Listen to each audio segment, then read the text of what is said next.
Why is impeachment a bad thing? Whether or not it fails, why is it something that we want to reserve for the last resort? During the Clinton impeachment, he took military action against Iraq, which had to do with weapons of mass destruction.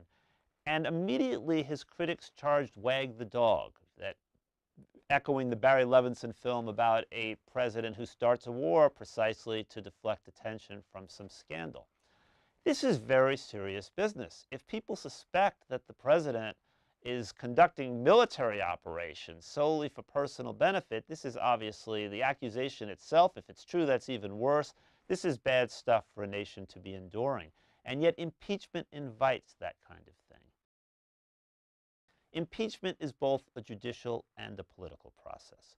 If you have the Senate conducting an impeachment trial or the House impeaching the president, it will necessarily be a somewhat political process. Telling these people to act apolitically is like telling them not to breathe. They will read their mail. They will pay attention to public opinion polls. And that's not a bad thing. There are times where the ballot box is not sufficient to sustain our democracy, where we can't wait for the next election because we have a dangerous person in charge. But we have another means of altering our government. That is, changing the identity of leadership without the normal or outside the normal political process. And impeachment is such a vehicle. So it is both a crisis point and an opportunity to avoid a much worse crisis. I think that the Johnson impeachment saga demonstrates the perils of partisanship as well as any case more recent.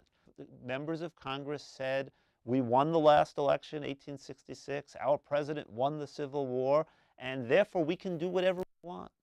That kind of hubris is really dangerous for a democracy.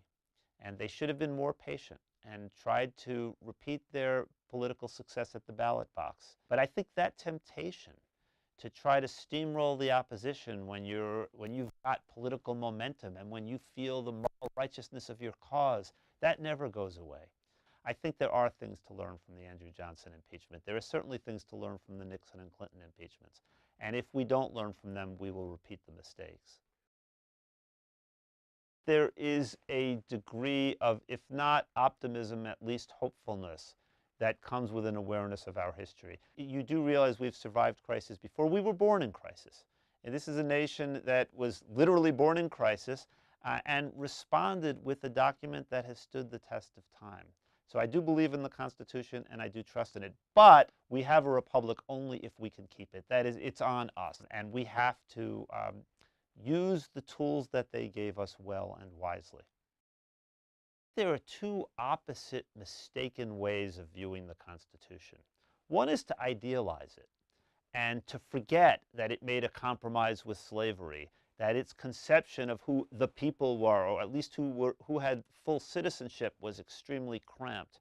Conversely, there is a tendency by some to look at the document as simply reflective of evil practices, and now to point out that those who drafted it were slaveholders, which is certainly true.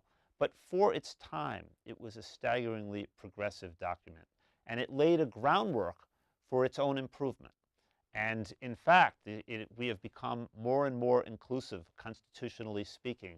That's our accomplishment. That's the republic that we have not only kept, but have improved. If this idea of the people, people power, people controlling the government, government of, by, and for the people, if those are to be more than cliches, we have to know what weapons are in that document to keep us in power, to prevent unjust or oppressive leaders. And impeachment is one such tool. It's a peaceful transfer of power, but one that goes outside the normal political channels. And for it to be exercised well, the people have to be alert.